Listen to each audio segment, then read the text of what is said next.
दोस्तों, लुकमान हकीम का नाम आपने सुना होगा। वो दुनिया के बड़े बड़े हकीमों में एक थे। उनका एक गुलाम था, यानी कि एक नौकर था, जो लुकमान हकीम के सभी कामों को करता था। लुकमान हकीम भी उससे बहुत प्यार करता था, उसको बहुत मानता था, अपने साथ खाना खिलाता था, यानी उसके साथ कुल मिलाकर बहुत अच्छा बर्ताव करता था।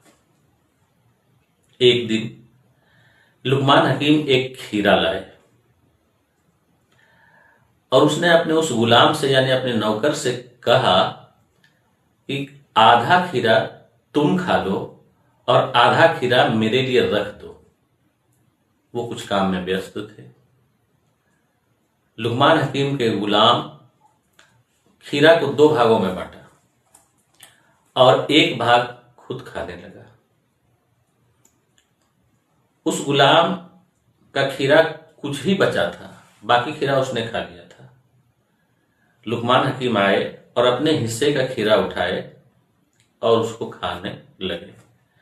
जो ही उसने अपने मुंह में खीरा को रखा, फौरन थूक दिया, क्योंकि खीरा का स्वाद कड़वा था, तीखा था। लुकमान हकीम ने अपने गुलाम से कहा कि इस खीरे का स्वाद तो कड़वा है, तुम इसे कैसे खा रहे हो?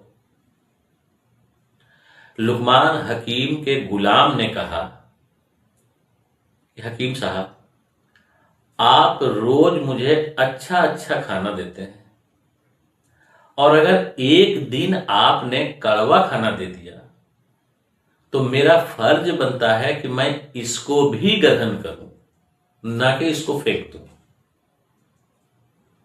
लुकमान हकीम के गुलाम की बात को हम अपने जीवन में देखते हैं।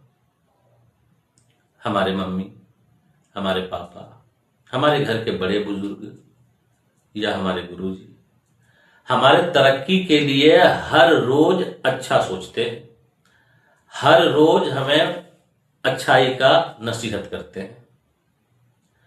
किसी दिन अगर वो हमारे किसी काम से नाराज हो जाते हैं या हमारी कोई गलतियों को दिखाते हैं, हम क्या करते हैं? हम भी ईगो में आकर के उससे नाराज हो जाते हैं, हम भी उससे रुष्ट हो जाते हैं, या हम भी उससे कड़ी जुबान में बात करते हैं। इससे क्या पता चल रहा है? हमारा संस्कार एक गुलाम के संस्कार से भी गिरता जा रहा है। एक गुलाम जिसकी सोच है कि अगर मालिक ने रोज अच्छा खाना दिया और एक दिन कड़वा खाना दे दिया तो हम इसको एक्सेप्ट करें। लेकिन हम क्या सोच रहे हैं? हमारे मम्मी पापा या बड़े बुजुर्ग अगर हमारे लिए या हमारे ऊपर कभी नाराजगी जाहिर करते हैं, कभी गुस्सा हो जाते हैं, बदले में हम क्या करते हैं? हम भी उसके ऊपर गुस्सा हो जाते हैं। ऐसा नहीं होना चाहिए।